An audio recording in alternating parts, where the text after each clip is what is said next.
Democrat Congresswoman Yassamin Ansari from Arizona ran into a buzzsaw earlier this week during an oversight hearing committee. She ran into a buzzsaw named Mike Howell from the Oversight Project, and it wasn't pretty. Watch.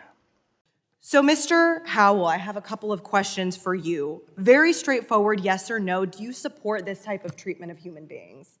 I'm sorry, I wasn't listening. All the other Democrats haven't asked a question, so I kind of wasn't paying attention. Can you restate it? Okay.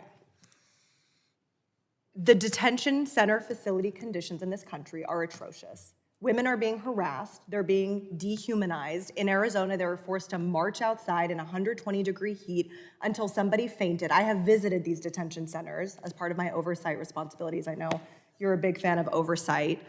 Do you think that is acceptable treatment of human beings by the United States of America? For illegal aliens to be detained throughout their immigration proceedings, yes, I think it's the law. To be treated in that way. I'm not taking your word for it. Okay. On top of that, 17 million Americans were just cut off of health care thanks to the vote of all of the Republican colleagues over here. Meanwhile, Republicans just gave more money to ICE and DHS to the tune of $170 billion. It's now one of the largest funded agencies in the world, about 16th or 17th in terms of what a military would look like for other countries. Again, you talked about the importance of oversight, Mr. Howell. Do you believe that members of Congress are legally allowed to conduct oversight of ICE detention facilities? As we've written extensively the Oversight Project, because we're trying to help keep your colleagues out of jail, like Representative McIver, who was indicted. I misspoke when I said she was arrested. You as an individual member do not have oversight authority.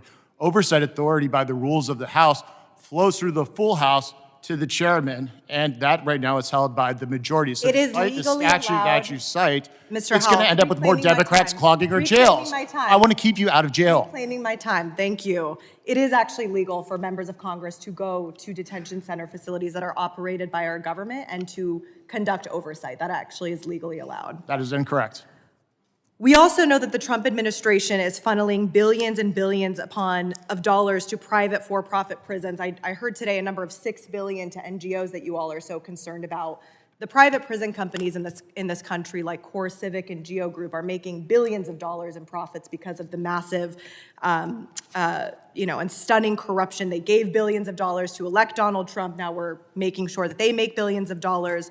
And speaking of sheer corruption and cover-ups for the ultra-wealthy, Mr. Howell, I know you have spent quite a lot of time talking about the importance of releasing the Epstein files, but now you're kind of parroting Trump talking points about this being a Democratic hoax. I'm wondering if yes or no. What did I say? Do you support the? No, what have I parroted about it being a hoax? It's a yes or no. Do you support? No, it's not. You said something false. I'm asking you to cite what you said, which is clearly false, because I've not said what you said. Mr. Howell, my question is, do you support the public release of the Epstein files? My answer is written in an op-ed in the Blaze, which you can read. Listen, ma'am, I am trying to answer your question. You are lying to the American people in your misstatements. You just told a lie in this committee room. Howell, I'm trying to clear up the record. It's very simple. I am trying to answer if you let me speak. Okay. I think the public deserves way more transparency than we've got. I've written that. You've accused me of parroting another talking point, which I have not. Bring the receipts. You're lying, and everybody knows it. Mr. Howell, the gentleman will suspend.